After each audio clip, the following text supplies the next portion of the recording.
Croeso i un arall o'r podlediadau yn y gyfres am filiwn.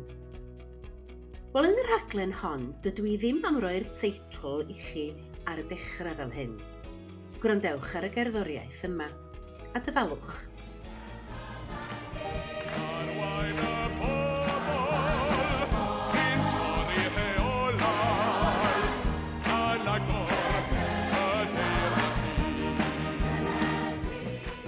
Ia, teitl a thestun heddiw ydy Athrawon sydd hefyd yn berfformwyr. A do, mae pawb sydd yma efo fi ar y panel heddiw wedi dilyn cwrs dysgu. Ond pwy sydd yma? Mae Ieuan Jones yn enwog fel y bariton o Gymro, ac fel canwr mae o wedi perfformio ar draws y byd. Mi raddiodd yn y Coleg Cerdd Brenhinol, y Coleg y Gogledd ym Manceinion, ond o edrych ar ei lofnod proffesiynol, mi welwch chi fod o'n galw ei hun yn ganwr, yn dilynor, ac hefyd yn athro. Ar llynedd mi gawson ni'r fraint o'i gael o yn dilyn y cwrs TAR, sef y dysgrif addysg i raddedigion yma ym Mangor. Yn ei yrfa fel canwr, mae o'n mwynhau gweithio efo plant. Un enghraifft o hyn ydy i rannu yn Pugs Adventure. A'r ha yma yn y Fringe yng Nghaeredin, roedd ei sioe o yn rhyngweithio efo plant. Croeso atan ni, Ieuan. Mae Marged Rhys yn un o deulu plu yn canu efo'i brawd a'i chwaer yn y band roc amgen, ac yn perfformio ar draws y byd. Maen nhw wedi perfformio yn Kansas ac yn y wladfa. Mae hefyd yn rhan o'r cywaith gwerin bendith. Ond yn ei gwaith o ddydd i ddydd, athrawes Gymraeg yn ysgol uwchradd Botwnog ym Mhen Llŷn ydy Marged. Croeso atan ni, Marged. Helo. Mae Lora Lewis yn athrawes Gymraeg, yn gydlynydd llythrennedd ac hefyd yn fentor iaith arweiniol yn ysgol uwchradd Glan Clwyd. Ond fel tai hynny ddim yn ddigon, mae'n perfformio broffesiynol hefyd mewn gigs lu ar draws Cymru. Fel y fi, ac ambell i gar newydd sy'n cael ei werthu, dipyn o hybrid ydi Lora. Ond wrth gwrs, os da chi'n berchen ar hybrid, da chi'n gwybod fod o'n symud o'r trydan i'r betrol yn rhwydd iawn. Croeso atan ni, Lora. Helo. Wel, yr hyn sy'n taro rhywun efo perfformio ac hefo addysgu ydy tybed oes na sgiliau sydd yn trosglwyddo o un proffesiwn i'r llall. Ieuan? Yn sicr, o'm mhrofiad i fel athro ac fel perfformiwr, mae'n sicr traws newid rhwng y ddau sgil. Dyna be oedd un o'r atyniadau i fi fynd i ymchwilio mwy mewn i addysg ar ôl bod yn canu, mwyn medru adeiladu'r sgiliau fi fel perfformiwr, a wedyn o'n i'n credu bod yn sgiliau i fel perfformiwr dwi wedi dysgu dros y blynyddoedd yn mynd i rhoi hwb i fi fel athro yn arwain o flaen dosbarth, ac yn sicr dwi wedi dysgu llawer iawn o'r ddau y sgil yna. Lora, beth yma brydfrydedd sydd ei angen i fod yn berfformiwr? Sut fysa ti'n meddwl bod y sgiliau yna yn trosglwyddo'n hawdd i'r dosbarth hefyd? Wel, mae'r brwdfrydedd yna amlwg yn dydy. Mae hwnna'n rhywbeth mae rhaid i ni gyd gael fel perfformiwr os ydym ni eisiau denu cynulleidfa a dod i nabod cynulleidfa sy'n blaenau ni. Os nad ydym ni'n frwdfrydig sut mae modd trosglwyddo, bod ni'n hapus i fod yno'n perfformio. Dwi'n meddwl o gael profiad o fod yn gigio yn helaeth am blynyddoedd, oedd dod i nabod cynulleidfa gwahanol a deall bod angen y brwdfrydedd yna, dim ots os ydych chi mewn neu'r bentra, os ydych chi mewn gig enfawr o flaen miloedd o bobl, sefyd genedlaethol, gwyl fwyd yn denu miloedd. Mae'r brwdfrydedd yn fath, a mae hynny'r un peth ar lawr dosbarth, os oes gennych chi dosbarth o 10 disgybl sy'n cael eu trochi yn yr iaith Gymraeg, neu dosbarth o 32 iaith gyntaf tygau. Mae angen cael y brwdfrydedd yna a dangos bod chi'n mwynhau eich hun mwyn ceisio trosglwyddo'r teimladau yna wedyn i gael yr awyrgylch gorau ar Lwyfan ac ar Lwyfan o flaen disgyblion hefyd, dwi'n teimlo. Mae hwnna'n bendant sgil trosglwyddiadwy i ni fel athrawon y perfformwyr. Ac yn amlwg, os nad ydych chi'n frwdfrydig, ydych chi'n mynd i ddenu disgyblion a cael nhw yng nghledrych llaw na chwaith gynulleidfa.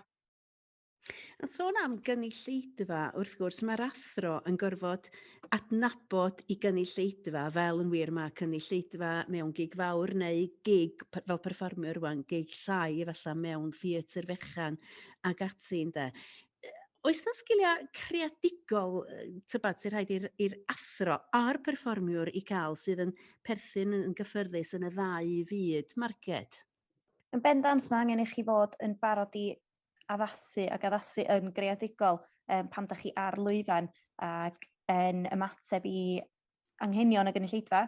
Mae yna anghenion ieithyddol mewn cynulleidfa fel mae yna anghenion ieithyddol gwahanol o fewn y dosbarth. Yn aml, da ni fel band plu yn perfformio i gynulleidfa sy'n gymysgedd o'r siaradwyr Cymraeg a di-Gymraeg a hefyd dros y ffin gan bobl sy'n ella ddim yn deall yn cerddoriaeth ond sy'n dal yna yn ceisio i fwynhau o, a mae angen bod yn greadigol wedyn efo be ydych chi'n ei ddeud rhwng caneuon, sut ydych chi'n cyflwyno, pa fath o iaith ydych chi'n ei defnyddio, ac yn yr un modd bysach chi ella yn siarad efo yn wahanol, yn cyflwyno'n wahanol, gan ddefnyddio geirfa gwahanol o fewn y dosbarth, enghraifft fel ddedodd Lora efo criw tygau blwyddyn yn 10 set 1 i sut fyddech chi'n cyflwyno i ddosbarth fwy anghennus o bosib. Mae'r eirfa ydych chi'n ei ddefnyddio yn mynd i fod yn wahanol. Mae angen i chi fod yn greadigol wrth addasu yn dibynnu ar pwy ydych chi'n gyflwyno a tuag ato fo lle.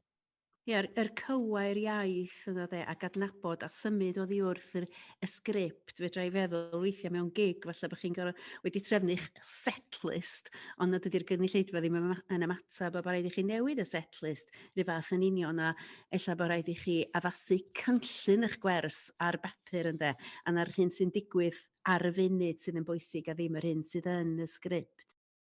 Lora, wrth dy gyflwyno di, mi roes i 3 teitl i chdi, athrawes Gymraeg, cydlynydd llythrennedd a hefyd mentor iaith arweiniol. A mae hynny'n golygu trefn arnoch chdi dy hun a'r gallu i flaenoriaethu. Mae'n amlwg yn dy swydd proffesiynol, dy fod ti'n gorfod cael hynny. Ydy'r cefndir perfformio wedi bod yn helpu chdi i fedru gwneud hynny? Wel, dwi'n meddwl i ddechrau, efallai swn i ddim yn lle dwi rwan a wedi cael llwyddiannau mewn cyfweliadau falle a wedi cael cyfrifoldebau ychwanegol heb yr hyder dwi wedi ennill o berfformio, y profiadau o fod ar lwyfannau gwahanol o flaen, ystod eang o bobl, a'r profiadau falle lle dwi wedi angen datblygu a dros nerfa. Mae hwnna hefyd yn dydyn ymdebygu sefyllfa mynd i glyweliad, mynd i gyfweliad, a dwi'n meddwl yn bendant mae'r trefn a'r gallu flaenoriaethu yn gwneud y rola yna fel cydlynydd llythrennedd. Mae'n hollol wahanol i fod yn athro. Dwi'n gorfod cymryd cyfrifoldeb ar arwain yr ysgol i gyd a gallu blaenoriaethu, rheoli fy amser, sef rhywbeth da chi fel perfformiwr angen gallu gwneud hefyd, bod chi yn gwybod faint amser i neilltuo i'r ymarfer. Mae amser yn rhywbeth mor brin pan ydych chi'n perfformiwr. Mae pacio'r car yn cymryd awr weithiau i fynd â system PA rwla a wedyn i ddatbacio fo yna, eich sound check chi, gwneud yn siŵr bod bob dim yn iawn. Ydych chi wedi cofio'r ffeil efo'r geiriau, achos bod rhywun yn y band ddim yn cofio eiriau. Mae'r drefn yna i gyd yn dydy, a wedyn, fel ydych chi'n dweud, yr gallu addasu. A dwi'n meddwl efallai fel cydlynydd mwy na athro, mae'r addasu yna wedi bod yn ganolog i rôl fel athro yn bendant, achos da ni'n addasu'n cynllun y gwersi ni ar y pryd, yr un ffordd, a da ni'n gorau addasu be di'n cynllun ni mewn perfformiad. Os dyna da ni'n teimlo'r gynulleidfa'n cymeradwyo yn y ffordd da ni isio, bod nhw'n mwynhau, da ni'n newid ac yn addasu ac yn symud ymlaen. Ond ella fel mentor, mae hwnna'n sgil hollol wahanol, a mae'r elfen a wedyn o fod yn gweithio efo pobl wrth perfformio yn gorfod dod i fewn yn sicr wrth weithio efo tîm o bobl yn yr ysgol. Sef sgil arall eto o'r gwaith tîm yna ynde, wrth ni symud ymlaen at fanna. Yndi mae o, dydy, mae'r cydweithio yn allweddol yn dydy ar gyfer llwyddiant ysgol, yr un fath yn union a llwyddiant cast mewn sioe gen ti Ieuan a cydweithio y holl aelodau band i Marged ac i Lora hefyd ynde, swn i'n tybio lle. O ran perfformio fel unigolyn rwan, un peth sydd yn haro fi yn gyson ydy, o ran y proffesiwn, dydych chi mond gystal a'ch adolygiad diwetha. Ac efallai bod chi'n seren un diwrnod a'r diwrnod wedyn yn cicio'ch sodlan, de. A mae rhaid hunan arfarnu drwy'r amser. Mae hwnna'n rhywbeth, swn i'n tybio Ieuan, dydy fod ti'n broffesiynol fel canwr a pherfformiwr yn gorfod i wneud yn gyson. Oedd ti'n gwneud hynny hefyd yn dy brofiad ar lawr y dosbarth yn hunan arfarnu nid unig dy berfformiad dy hun, ond sut aeth y wers a faint ddysgodd y plant, lle?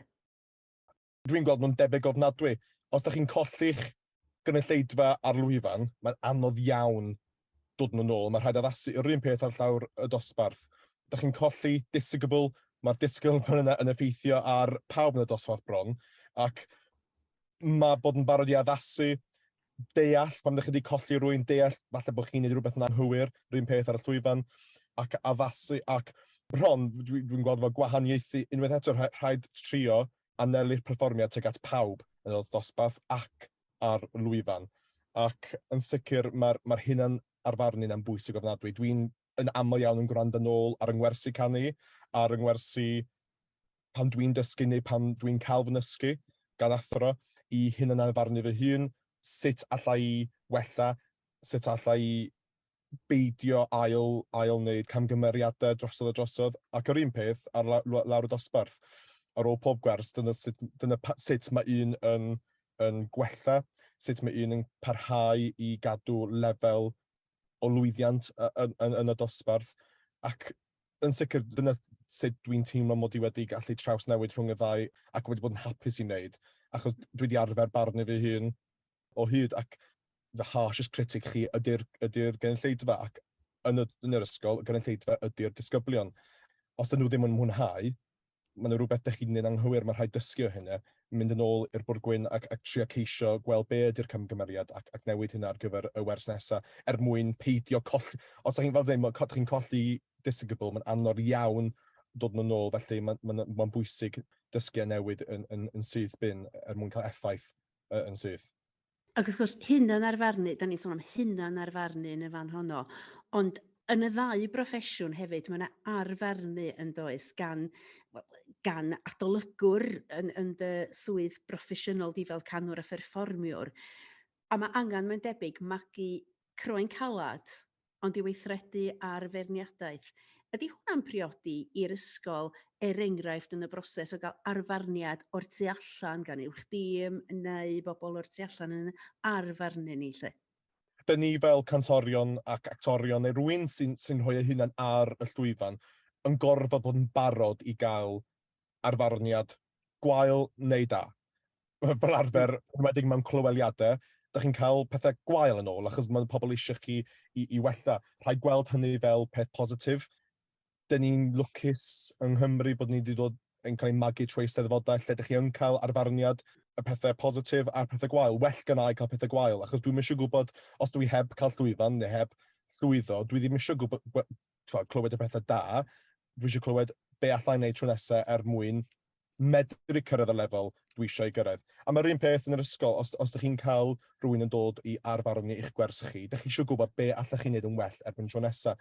Ac mae bron fel rhyw fath o, da chi isio, dwi'n sicr, dwi isio pobl fy marnu i, mwyn gwella. Dwi'n meddwl hynna'n rhywbeth sy'n dod o'r ochr perfformio. Dwi bron ddim isio clywed y pethau da wastad, achos mae bywyd amdan dysgu a dysgu o camgymeriadau, ac yn sicr, mae'r ddau yn trawsnewid yn fan'na. Ia, a mae hwnna, y dysgu o gamgymeriadau yn ymadrodd reit bwysig rwan ynglyn â'r cwricwlwm newydd hefyd yn dydi, a bod ni yn medru rhannu hynny hefo disgyblion, na dydi camgymeriad ddim yn beth o angenrheidrwydd negyddol, ond bod ni'n troi'r camgymeriad ar ei ben ac yn datblygu rhywbeth cadarnhaol allan ohono fo a dysgu mwy drwy wneud camgymeriad. Ac os hwn am y cwricwlwm newydd rwan, nifer o eiriau sy'n dod i'r cwricwlwm fel bod yn gynhwysol, gweld y byd yn ehangach a'n golwg ni o hyd ar Gymru hefyd, yr cwricwlwm deiblyg yma mewn gwirionedd. Marged, ydy'r profiad ehangach o fod wedi perfformio tu hwnt i Gymru, wedi cael profiadau tu allan i'r dosbarth, yn dy helpu di ar lawr y dosbarth i ddatblygu'r plant o ran y 4 diben ac o ran datblygu nhw fod yn ddinasyddion yn y byd mawr tu allan, yn fwy na bod yn y dosbarth yn unig, felly. Dwi'n meddwl yn bendant fod y profiadau o fod yn teithio o gwmpas o fewn Cymru hefyd yn mynd i berfformio mewn neu'r pentra yn bob cornel o Gymru, tu hwnt i Gymru, mewn gwledydd tramor hefyd, wedi agor y drws i fi i ddiwylliannau, i gynulleidfaoedd, wel, yn flas bach, deud y gwir, o bentrefi bychain, o drefi dros y lle i gyd, a bendant mae hynny wedi rhoi gwerthfawrogiad ella i mi o be all bobl ddysgu, be sy'n na, da ni ddim yn ei wybod eto, ond gallwn ni ddarganfod. A dyna dwi'n gobeithio mae'r disgyblion yn nosbarth i yn ei gael, yr syniad o dwi'm yn gwybod eto, ond dwi eisiau gwybod yr chwilfrydedd na, a gweld bod na wahanol lefydd o gwmpas y byd, bod na wahanol ddiwylliannau yma yng Nghymru, da ni eisoes ddim wedi dysgu amdano nhw, a sy'n ni'n hoffi dysgu amdano nhw. A dwi'n meddwl yn bendant bod yr profiadau o deithio gwmpas fel band, yr cyfleoedd yma sydd wedi cael eu cynnig i ni gan y mentrau iaith gwahanol dros Gymru yn cynnig gigs, gan y neuaddau pentra yn cynnal digwyddiadau. Da ni'n ffodus iawn yma yng Nghymru bod na gymunedau yma yn cynnig llwyfan i fandiau ifanc a fandiau bychin i deithio gwmpas yn agor y drysau'r cymunedau yma gyd. Yndi, mae o, dydy. Agor y drysa yn union fel wyt ti yn ei ddeud, ynde, i brofiadau ehangach, ond i cadw nhw hefyd yn Gymreig. Perfformio, ydy weithiau yr awydd, da ni gyd yn licio siarad, da ni gyd sydd rownd y bwrdd rhithiol yma heddiw yn licio siarad, ydy'r ffaith bod ni'n berfformwyr weithiau yn anfantais i ni fel athrawon, hynny ydi bod ni'n licio clywed gormod ar yn lleisiau ni'n hunan dybad, a ddim gweithredu fel hwylusydd i'r plant ddefnyddio eu llais nhw. Wyt ti'n gweld hynna weithiau, Lora? Yn bendant, un o wendida pobl efalla ar ddechrau'r ymarfer dysgu ydy, da chi'n derbyn yr adborth adeiladol na, tria beidio bod mor athro ganolog, rho ffydd yn y dosbarth bod nhw'n mynd i wneud cynnydd wrth i ti hwyluso'r wers yn hytrach na arwain yn llawn. A dwi'n meddwl, mae hwnna'n rhywbeth da chi'n dysgu o brofiad ella o gael blynyddoedd o dan eich adain yn dysgu ar lawr dosbarth. Dwi'n gwybod ar ddechrau o'n i yn tueddu fod yn athro ganolog efallai yn yr ymarfer dysgu, achos o'n i wedi arfer perfformio, wedi arfer cael rheolaeth dros y perfformiad hwnnw, ac o'n i'n meddwl, os dwi'n mynd i adael hwn fynd, efallai bod bob dim wedi mynd y chwith, ond erbyn hyn mae'r elfen a fod yn berfformiwr wedi gorfod cymryd sedd yn ôl, a pryd mae hynna'n digwydd, dyna pryd mae dysgu mwy effeithiol yn digwydd ar ôl dosbarth, a da ni'n hwyluswyr, a dwi'n meddwl dyna lle da ni'n blino leia hefyd wrth i ni berfformio drwy'r amser a trio cymryd y sedd flaen na a dod â bob un o'r sgiliau yma sydd gennym ni fel perfformwyr a'r holl hyder. Da ni'n anghofio mewn gwirionadd na'r disgyblion sydd fod i berfformio fwyaf efalla wrth iddyn nhw ddysgu, gwneud i gwaith grŵp, gwaith llafar, a gwneud i cynnydd a rhyngweithio, bod ni'n gallu just cymryd cam bach yn ôl a mwynhau gweld y perfformiad nhw yn hytrach na ni sydd yn sefyll yn y tu blaen bob tro a'i llygu pawb arno ni mewn ffordd. Mae'n gorfod cymryd y sedd ôl wrth fod yn athro yn bendant. Mae'n cymryd y sedd ôl y medru bod yn heriol i berfformiwr yn dydy, pryd da ni'n licio cymryd y sedd flaen a siarad, ond fel berfformiwr hefyd, os na berig dybad i ysgol gymryd mantais arna chi, dwi'n meddwl efalla am weithgareddau allgyrsiol ynde, lle mae'r ysgol wedi gwirionedd lan, mae Ieuan Jones yn dod i ddysgu'r ysgol yma, gret, mi neith o gor, mi neith o barti, mi neith o ganu'r delyn yn y cyngerdolig, mi neith o ganu. Ydy hwnna yn beryg i ddigwydd mewn ysgol? Ieuan? Yndi. Dwi heb bod yn ysgol ers mis Ionawr ac ar ôl neu nghwrs tar, o'n i'n ysgol am ryw rhai misoedd nes i. A felly, o'n i eisiau rhoi fy hun mewn yn y sefyllfaoedd yna. O'n i eisiau helpu gymaint ag o'n i'n gallu. Achos dyna ydy'r rheswm bron dwi'n neud be dwi'n neud heddiw, ydy'r profiadau yn yr ysgol ges i, y côr, y parti cerdant, yr cymryd rhan neu steddfodau, cael bod yn rhan o'r sioeau nadolig, cael bod yn rhan o bob dim, dyna oedd yn amser yn ysgol i, felly swn i eisiau rhoi'r un peth yn ôl. Dwi'n siarad yn ddelfrydol rwan, mae rhaid cael y balans yna, achos da chi ddim eisiau pobl cymryd mantais ohonych chi, achos da chi'n newch chi flino wedyn. Dim ond gymaint o oriau mewn diwrnod sydd gan person. Dim ond gymaint o egni sydd gan rhywun mewn diwrnod. Felly, os da chi'n aros ar ôl ysgol tan 5-6 gloch yn gwneud parti yn ymarferion, wedyn mae'n marcio i wneud, wedyn mae'n cynllunio i wneud, mae rhywbeth yn gorfod yn cael ei effeithio'n rhywle. Felly, ydy gwersi'n cael ei effeithio, ydy amser adre yn cael ei effeithio, ydych chi iechyd meddwl chi'n cael ei effeithio. Felly, mae hyn yn bwysig i ysgolion gofio. Mae rhaid nid y mwyaf o sgiliau rhywun, ond peidio cymryd mantais. A beth sy'n anodd fel perfformiwr ydy, da ni eisiau plesio. Wan sicr dwi eisiau, mae bron yn rhan o'r fy mhersonoliaeth i ydy eisiau plesio, achos pan dwi ar y llwyfan, dwi eisiau plesio'r gynulleidfa. Pan dwi'n y dosbarth, dwi eisiau plesio'r plant. Dwi eisiau plesio'r uwch dîm, neu siŵr bod fi'n gwneud swydd da. Felly mae deud na i rhywbeth bron ddim yn rhan o'n ngeirfa i, achos dwi bron yn rhy polite mewn ffordd. Felly mae rhaid dysgu di'r limit mewn ffordd, ac dyna sy'n anodd, sy'n ni'n dweud. Ond wrth gwrs mae'r cefndir fel perfformiwr hefyd, os ydych chi'n actor enghraifft, mae rheolau equity'n dyn iawn yn edrych ar eich olach chi ac yn eich galluogi chi, a bron iawn yn eich hyfforddi chi i ddeud na mewn cyd-destun broffesiynol, di hyn ddim yn iawn a di a ddim yn mynd i fod yn helpu. Felly mae yna ddwy ochr i'r stori, ond i roed ochr arall i'r stori o ran cyflogi perfformwyr i fod yn athrawon, bod nhw ar gytundeb barhaol neu ar gytundeb llanw. Mi ges i air efo Gareth Owen sydd yn bennaeth Ysgol Gynradd Kingsland yng Nghaergybi, ond wedi treulio blynyddoedd yn athro yn ysgolion y de yn agos at Gaerdydd, lle roedden nhw yn cael profiadau o nifer o berfformwyr yn dod i wneud gwaith llanw yn yr ysgol.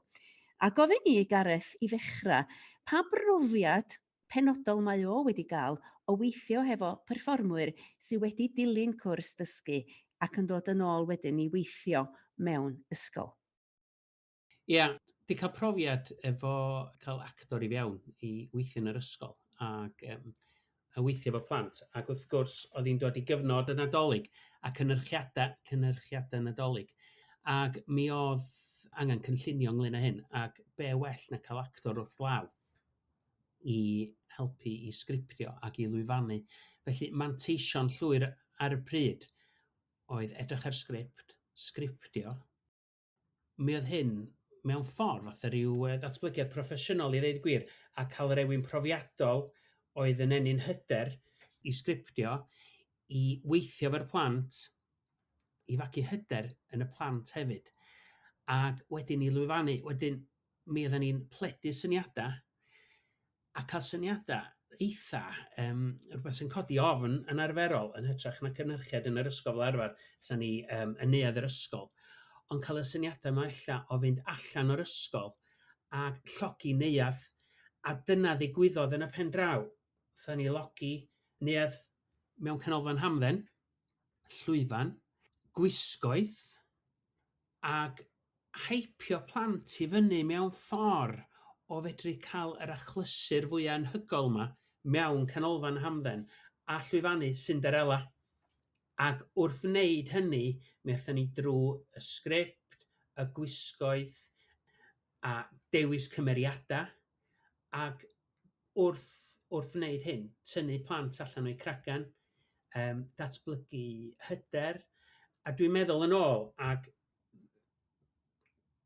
oedden ni fanna, oedd gennym ni blant o bob gallu, a sylweddoli allan wneud yr ceffyl a blaen wastad sydd ei angen i ryw rôl arbennig, ac oedden ni, oedd na achlysur lle oedd angen ymladd efo cleddyf, o na baguettes, gafon ni baguettes, ac mi oedd o gymaint o hwyl y gael y plant yma, yn lle yn ymladd ar y llwyfan a'r baguettes ar y noson yn torri ac yn chwalu ac y gynulleidfa jyst yn gledu'r llaw o plant ac y mwynhad oedden nhw'n gael o hynny.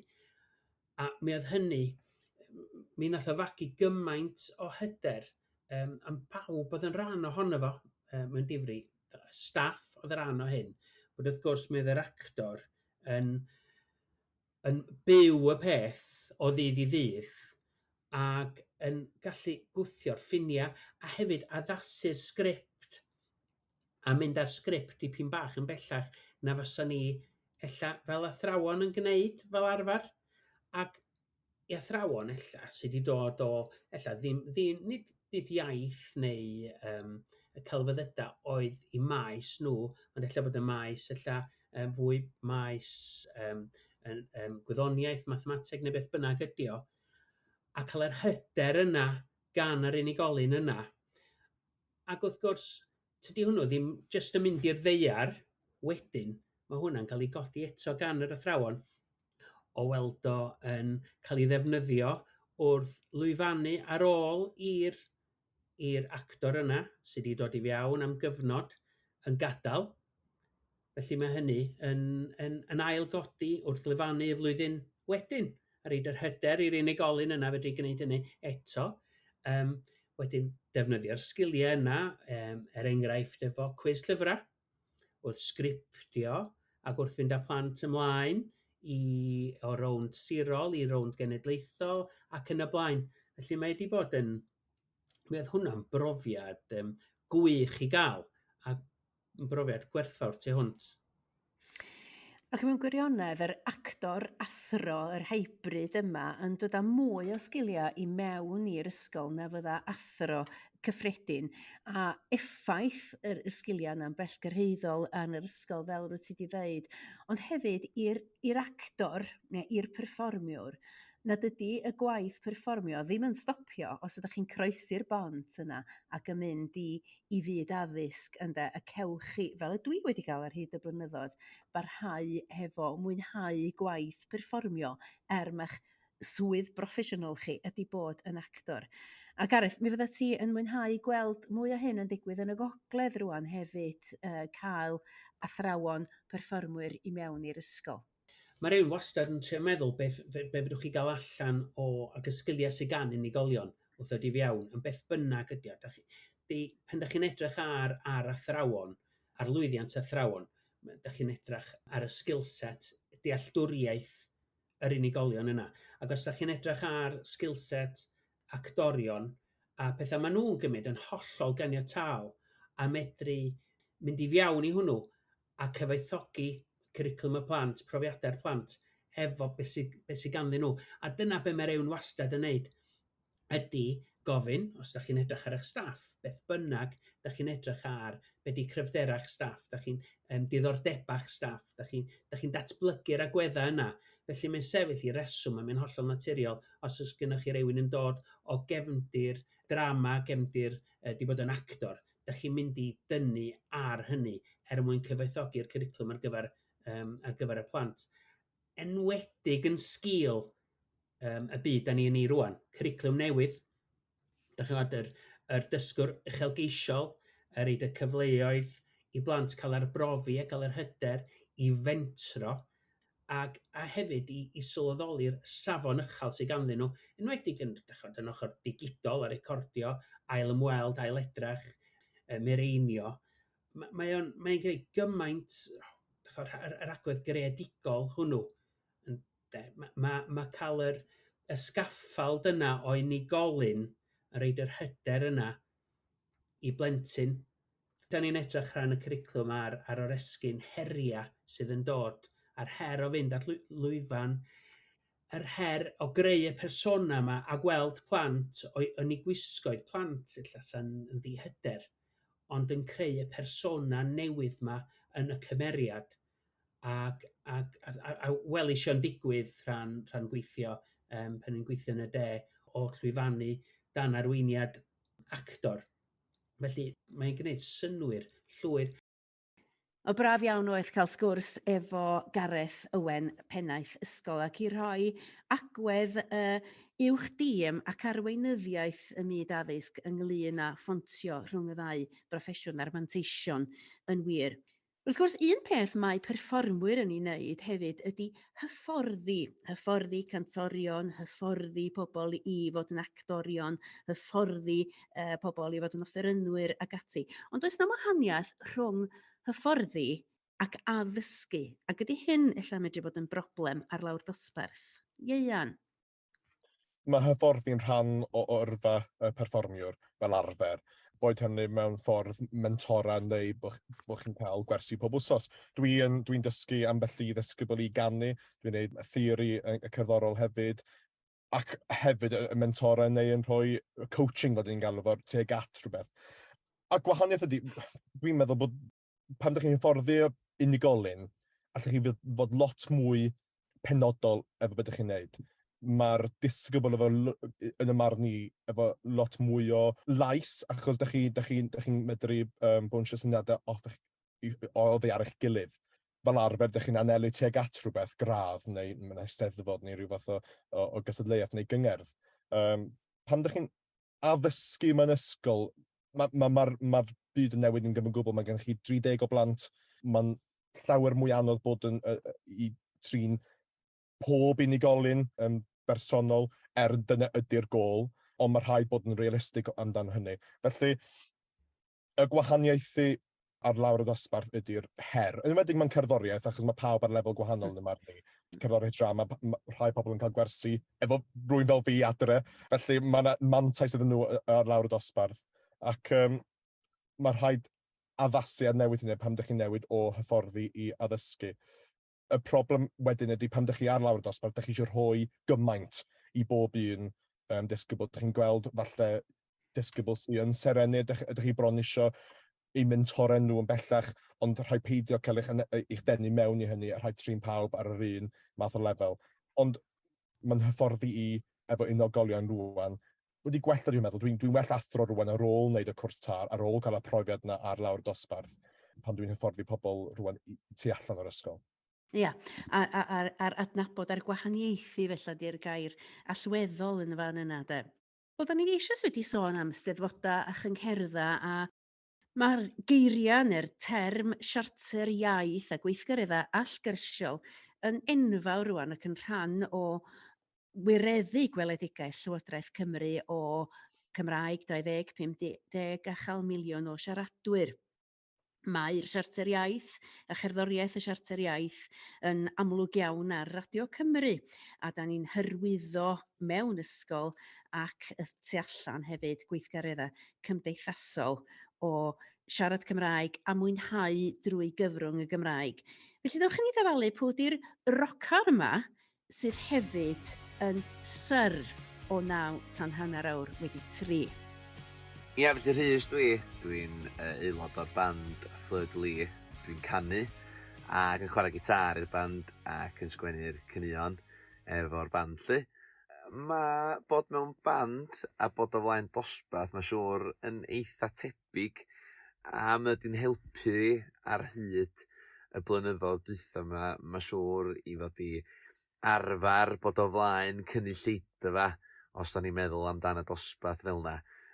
Wrth gwrs, mae o'n help mawr i mi hybu'r diwylliant yma yng Nghymru, ac wrth gwrs i wneud rhywbeth fel Cymraeg, yr iaith Gymraeg neu y wlad Cymru lle, yn gyfoes ac yn fodern. Ac ia, mae o'n helpu rywun i allu bron iawn allu hybu ac hysbysebu Cymru a Cymraeg fatha rhywbeth cool, trendy. A mwyn ni, mae gan y plant ddiddordeb yn y ffaith mod i yn rhan o'r sy'n gerddoriaeth Gymraeg lly. Maen nhw'n hoff iawn o ofyn cwestiynau, holi, sy'n ma gigs. Os ydych chi'n gigio rhywle weekend yma, os rhywbeth ar y gweill, os na gan newydd, da chi'n ganol recordio, a mi fyddai'n rhannu'r storïau yma hefo nhw. Ia, gafon ni ryw gig bach dda neithiwr, ella bod ni wedi bod yn trefeilio'n bell, ella bod ni wedi teithio i'r de, ac wedi dod adra yn hwyr y nos, lle maen nhw'n gofyn, mae'r golwg di blino na chi yma, lle ydych chi wedi bod? Ia, fydd ni'n Gaerdydd, neu fydd ni'n Aberystwyth, neu na allag arall.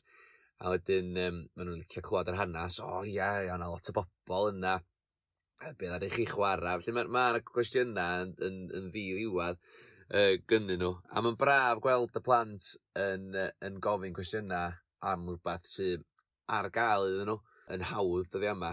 Mae'r gwasanaethau ffrydio a cerddoriaeth Gymraeg o'n cwmpas yn bob man. A da ni yn neu hynny yn yr ysgol fel rhan o siarter iaith, a mae gen ni radio ysgol, mae gen ni sianel dyledu ysgol erbyn hyn yn cychwyn lle.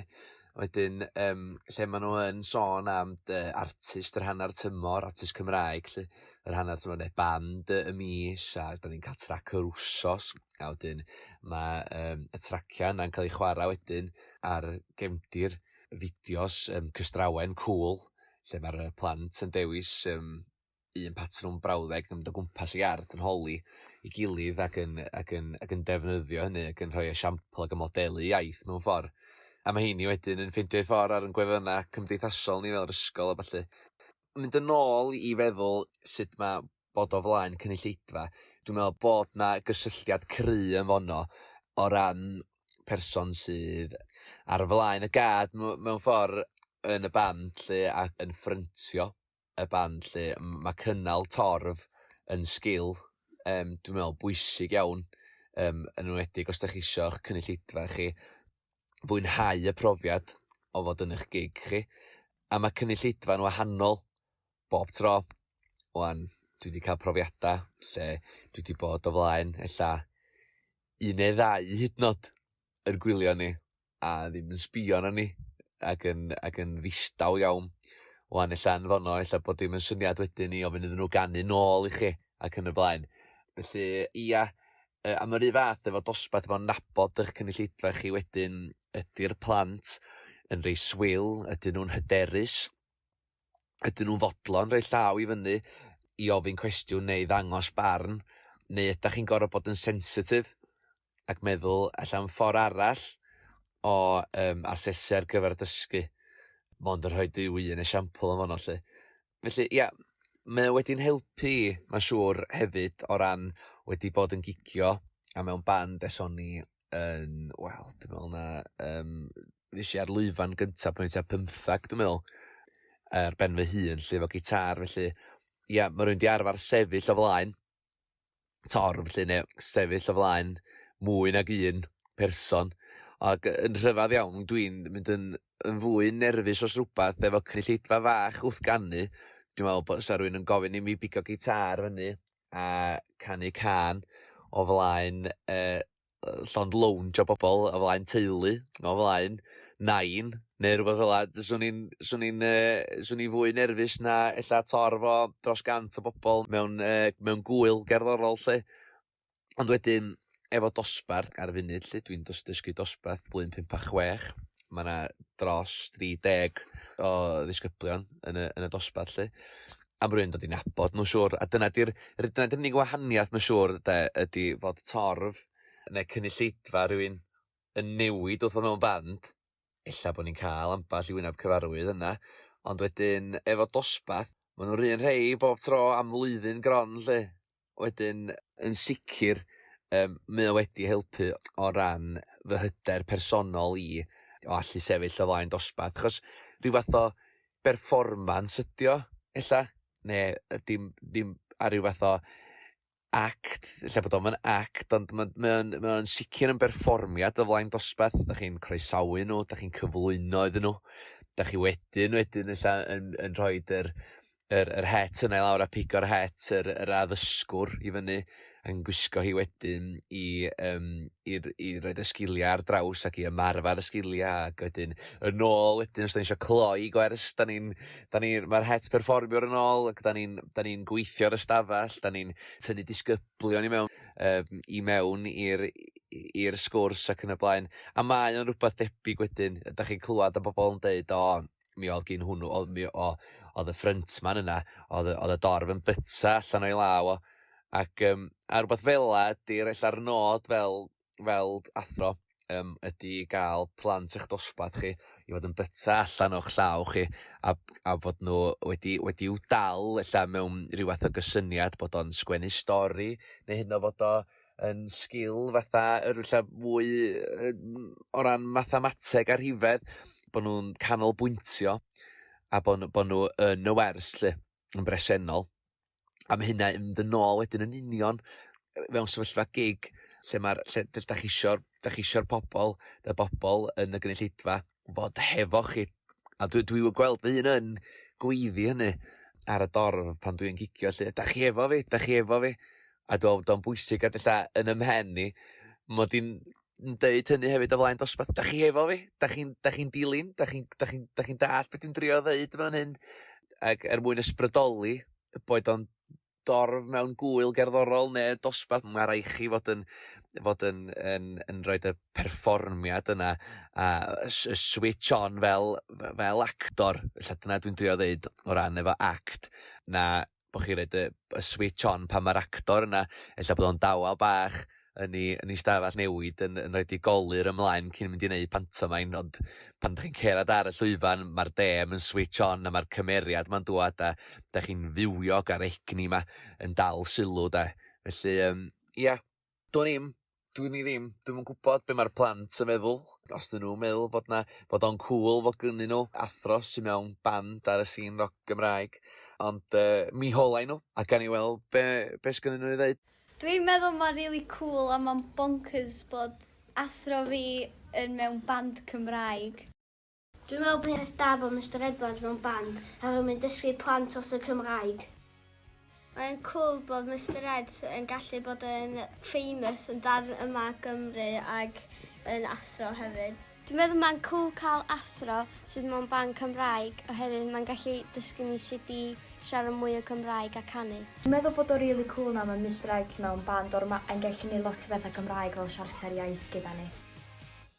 Ia, dyna ni Rhys Edwards o Fleur de Lis yn fanna yn neidio o'r llwyfan lliwgar, y gwahanol wyliau cerdd a gwyliau roc i Ysgol Gynradd Llanfair Pwll. Marged, wyt ti hefyd yn aelod o grŵp, ella ddim cweit mor wyllt a swnllyd a Fleur de Lis, ond bydd efo yn aelod o grŵp. Sut wyt ti'n teimlo bod dy bersonoliaeth di fel rhan o'r sy'n roc Gymraeg yn dy helpu di yn gyrsiol ac yn allgyrsiol fel athrawes yn yr ysgol uwchradd?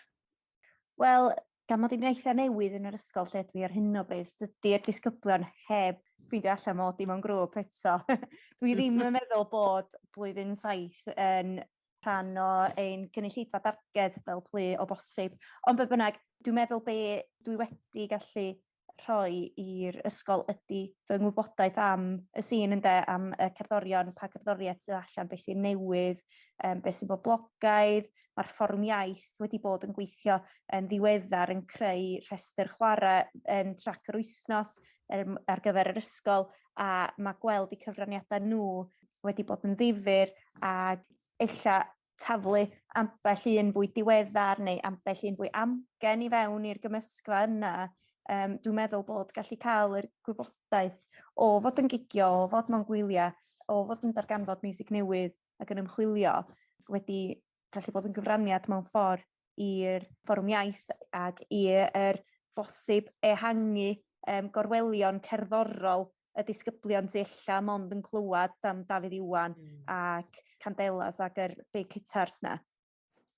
Y big hitters, ond dwi'n meddwl bod chi'n big hitter ar yr sy'n roc gwerin hefyd, dwi'n siŵr yn dydach.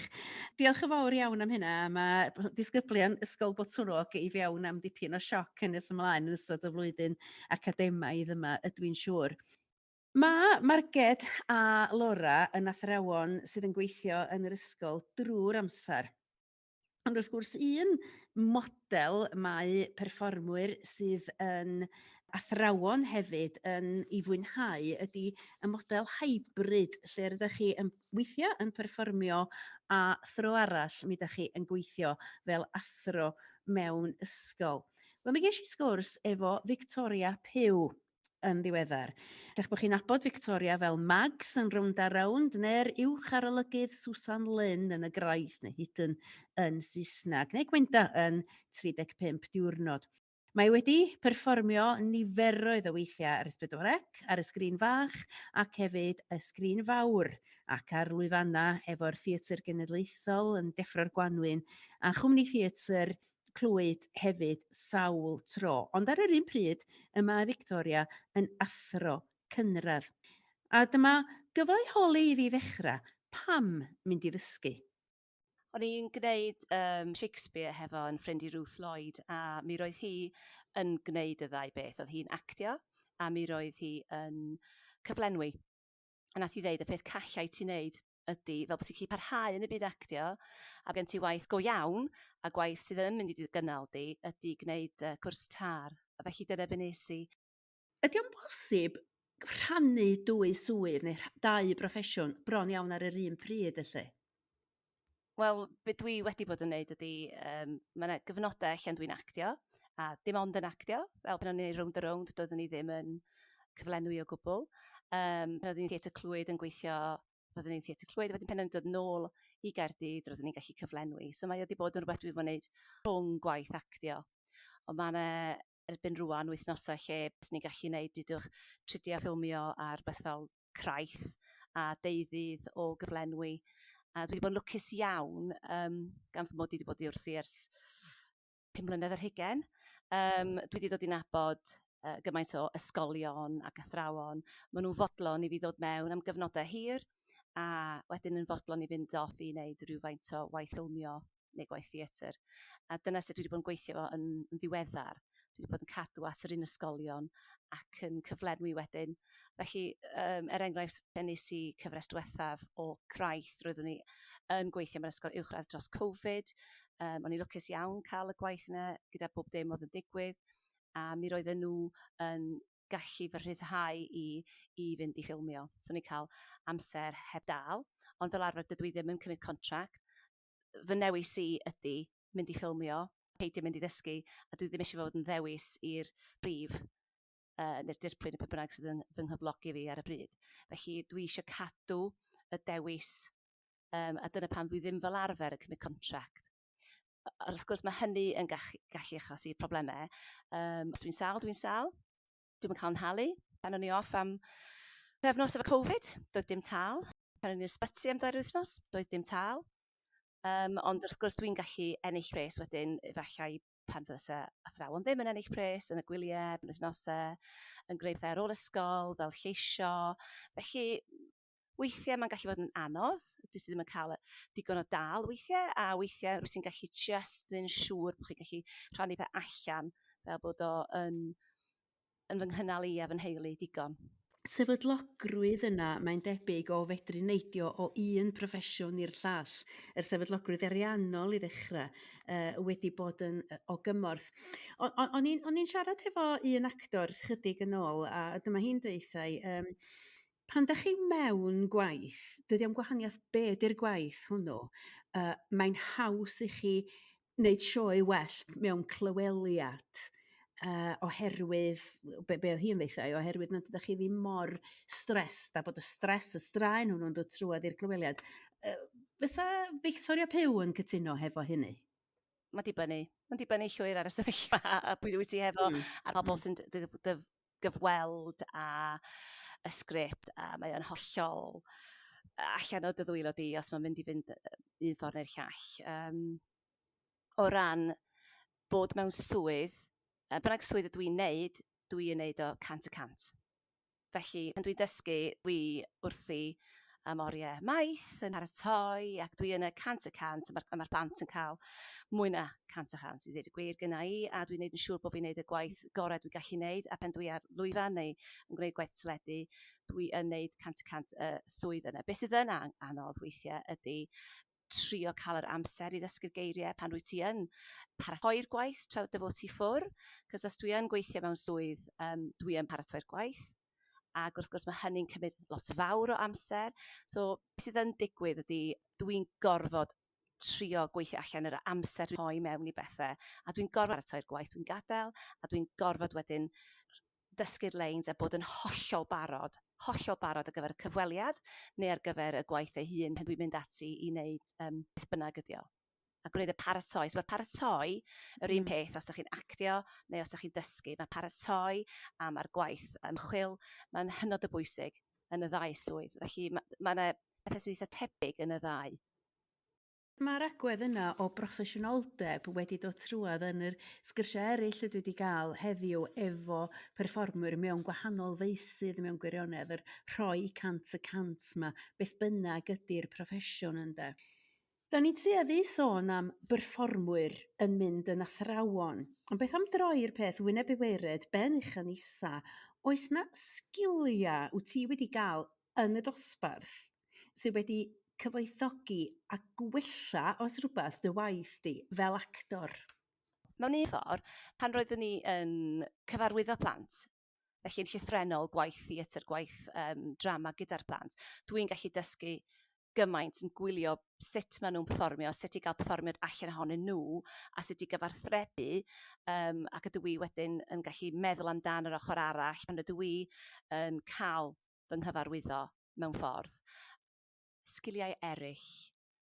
Mae'n lot o bethau'n debyg iawn. Mae'r hyder, bod o flaen dosbarth a mynd i weld pobl dydych chi ddim yn nabod, a wedi pen wyt ti cyflenwi, mae gen ti, beth sydd yn hawdd ydy mynd i weld plant bach cynradd.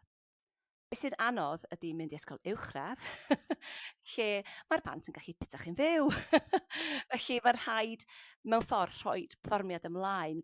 A mae hynny, mae'n siŵr, yn helpu fi pan dwi'n mynd i sefyllfeydd cyfweliadau ac yn y blaen. Lle efallai byddai yn ti chydig bach yn fwy nerfus, yn gorfod esgus bod bob dim yn hollol iawn a bod dim byd o'i le o gwbl. Ia, Victoria yn actores ac yn athrawes y ddwy a. Ac wedi cael gwefr, dwi'n siŵr, o'r ddwy swydd. Os na sefyllfaoedd, lle ydych chi sydd yn ystafell efo fi heddiw wedi cael yr un wefr a ydych chi'n ei gael wrth berfformio o fod efo dosbarth o ddisgyblion? Lora, i ddechrau. Yn bendant, mae'r wefr yna rhywbeth sy'n bodoli fel swydd perfformiwr ac athro, neu fysa ni ddim yn aros yn swydd cyhyd heb sôn am fynd ati ddatblygu gyrfa. Mae'r wefr yn rhywbeth sy'n newid o ddydd i ddydd yn dydi. Does am un diwrnod yr un fath fel perfformiwr nac fel athro chwaith. A dwi'n meddwl yr hyn dwi'n garu fwyaf am y werf ydy bod fi'n gallu archwilio pwy ydw i, ym mhersonoliaeth i wrth berfformio a dysgu, a gwneud hynny efo gwahanol dosbarthiadau, gwahanol setiau, ond hefyd dwi'n meddwl y werf efalla o fod yn berfformiwr tra'n gweithio fel athro ar ddechrau fy ngyrfa oedd gweld y wefr yn y plant pan oedden nhw'n dod o hyd i fideo ac yn chwarae caneuon y band wrth oedd mae'n dosbarth yn dweud, da ni wedi dod o hyd i chi ar YouTube, da ni wedi gweld hwn ar Facebook, a gweld bod modd i trwytho nhw hefyd yn y diwylliant boblogaidd yna a cyfuno yn cariad ni at gerddoriaeth Gymraeg, at berfformio, at bod yn greadigol yn y byd sydd ohoni heddiw yn yr oes digidol, bod dangos hynny i'r plant mewn ffordd eitha cŵl, a mae modd cael wefr honno bob dydd. Wedyn dwi'n un sy'n licio gwneud be dwi'n alw'n can clirio ar ddiwedd y gwersi i ddod â gwefr a dod â dosbarth yn fyw, can gwahanol bob dydd ar ddiwedd bob gwers ar ôl ni gloi, mwyn clirio y dosbarth a cadw pethau, a yndw dwi'n trochi nhw yn y gerddoriaeth Gymraeg mae dwi'n garu achos dyna dwi wedi fyw erioed, ond hefyd da ni'n gallu mynd ar ôl y diwylliant, bod nhw'n byw y Gymraeg, byw y diwylliant Cymraeg yna sy'n targedu, mae o'n harged Llywodraeth Cymraeg 2050, ond mae'r wefn am bod bob dydd yn yr un modd a perfformio, does am un diwrnod yr un fath, a dyna pam dwi'n caru'r swydd. Caru'r swydd, mae hynna'n ddeud mawr, Lora. Marged, wyt ti'n caru y dosbarth yr un fath ac wyt ti'n caru'r llwyfan? Ydw, ond mewn gwahanol ffyrdd, ynde. Hynny di, dwi wrth y modd yn canu'r gerddoriaeth dwi'n ei greu pan da ni ar Lwyfan. Dwi wrth y modd yn taro'r cord yna o harmoni ac yn clywed yr nodau jyst yn atseinio. Dwi wrth y modd efo'r teimlad yna a dal gynulleidfa'n yn llaw i. A wedyn yn yr un modd, os da ni'n darllen stori yn y dosbarth, mae'r stori wedi dal y disgyblion a maen nhw wir yn ei fwynhau o, a mae'r tawelwch yna o bawb yn gwrando yr un o'r teimladau gorau, oherwydd da chi'n deall bod nhw'n mwynhau y stori gymaint. Gyda ella rhai o nosbarthiadau mwyaf trafferthus, mae cyrraedd y teimlad yna lle maen nhw wir yn nwrn y stori yn fendigedig. A mae'r wefr yna yn yr un mor gryf a pam dwi'n cael ar Lwyfan yn bendant. Hynny'n dweud mawr yn dydy. Ieuan, dwi'n siŵr dy fod ti hefyd wedi profi harmoni'r llwyfan a hefyd harmoni'r dosbarth. 3 gair sydyn gen y 3 ohonoch chi i gloi fydda'n disgrifio yr athro a'r perfformiwr efo'i gilydd yn hybrid ond wedi ymuno i greu'r un person crwn yma i Ieuan. Mae'n anodd dewis 3 gair, a dwi wedi bod yn meddwl yn ddwys am hyn, falle gorfeddwl. Ond y 3 gair dwi wedi dod fyny efo sy'n disgrifio fy hun fel perfformiwr ac fel athro. Dwi'n meddwl i gweithgar, mae rhaid ni fod yn weithgar fel cantorion llawrydd. Heb angerdd na am waith, dyn ni'n cael gwaith. Mae rhaid mynd allan edrych am y cyfleoedd. Felly gweithgar, a mae'r un gwaith na dyn ni angerdd na mynd mewn i'r gwaith ar lawr y dosbarth. Cyfathrebu, y modd na i gyfathrebu efo gynulleidfa, boed hynny ar Lwyfan neu ar lawr y dosbarth. A wedyn hefyd, yr modd na i fod yn greadigol. Mae angen hynny i fel perfformiwr, a wedyn mae angen hynny i greu gwersi fydd yn denu'r disgyblion mewn mwyn iddyn nhw gadael y dosbarth yn gwenu. Ac dyna di'r modd i gadael y gynulleidfa yn allan yn gwenu, bod hynny ar Lwyfan neu ar lawr y dosbarth. Clywch, clywch. Lora? Gwydyn, mae angen gwydnwch i glywed na, i beidio clywed clap efalla, ond hefyd bod yn wydyn yn y dosbarth wrth wynebu plant yn eu harddegau sy'n llawn hormons. Bywiog, bod gynnon ni'r masg perfformiwr yma mlaen, a bod ni'n fywiog hyd yn oed ar ddiwrnodau lle da ni wedi blino, da ni wedi bod fyny'n hwyr y marcio, mae gynnon ni ddiwrnod llawn o wyneba bod ni'n fywiog mwyn dangos yn angerdd ni at y pwnc angerddol, bod ni'n coelio'n rhywbeth, bod ni'n dangos i'r plant a'r gynulleidfa, bod ni'n coelio beth ni'n ganu, a bod ni'n coelio beth ni'n ddysgu, bod ni efo ffydd yn gwybodaeth ni'n arbenigedd ni, a ffydd yn y ffaith bod yna reswm bod ni'n gwneud beth ni'n neud. Dwi'n meddwl, ia. Bywiog, gwydyn ac angerddol. A mae rhaid i ni gael yr angerdd y tân yn y bol yna does, i unrhyw broffesiwn da ni yn perthyn iddo fo. Marged, beth ydy dy 3 gair di? Gair cyntaf di trefnus. Dwi wedi ffeindio gymaint eleni hefyd yn fy mlwyddyn ang. Mae angen cael trefn ar bob peth. Fel arall, newch chi byth dod i ben efo swmp o waith sydd yna. Felly, bendant trefn. Yr ail air ydy hyblyg. Weithio mae angen taflu'r trefn na drwy drws. Yr holl waith cynllunio da chi wedi gwneud noson gynt. Weithiau mae yna hanner yr disgyblion yn sâl. Weithiau mae yna rhyw gêm bel-droed wedi tynnu hanner y plant allan o'r dosbarth. A'r gair ola ydy brwdfrydig. Dwi'n meddwl bod disgyblion yn gallu gweld drwyddo chi. Os da chi ddim yn frwdfrydig am be da chi'n dysgu, maen nhw'n gwybod yn iawn. Maen nhw efo 6 sense maen nhw'n gallu deud. A dydych chi'n gallu disgwyl i'r plant fod yr un mor frwdfrydig am y pwnc os na bod chi'ch hunan yn frwdfrydig amdano fo. Felly mae angen i athrawon fod yn frwdfrydig dros yr hyn maen nhw'n ei ddysgu yn bendant. Diolch yn fawr i ti. Brwdfrydedd, angerdd a pawb yn gadael yr ystafell efo gwen ar ei gwyneb. Mae yna hen ymadrodd yn does yn dweud fod yr rhai sydd yn medru neu'n gallu yn gwneud a rhai sy'n methu yn dysgu.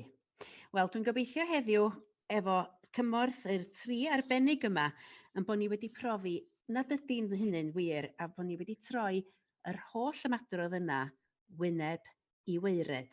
Marged, Ieuan a Lora, diolch yn fawr iawn i chi.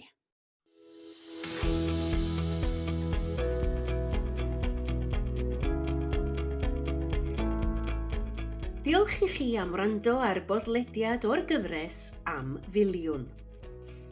Da ni'n gobeithio eich bod chi wedi mwynhau gymaint â ni. Gallwch chi danysgrifio i glywed mwy o benodau lle bynnag da chi'n gwrando ar bodlediadau. Chwiliwch am filiwn. Mae yna groeso i chi adael adolygiad i'n helpu ni. 5 seren, please. Cofiwch rannu ein podlediad bach ni gyda'r byd. Diolch i'r Coleg Cymraeg Cenedlaethol am y nawdd. Y pod a'n holl gyfrannwyr i gyd am wneud y podlediad yma yn bosib. Os ydych chi eisiau darganfod mwy o bodlediadau Cymraeg, ewch i ypod.cymru.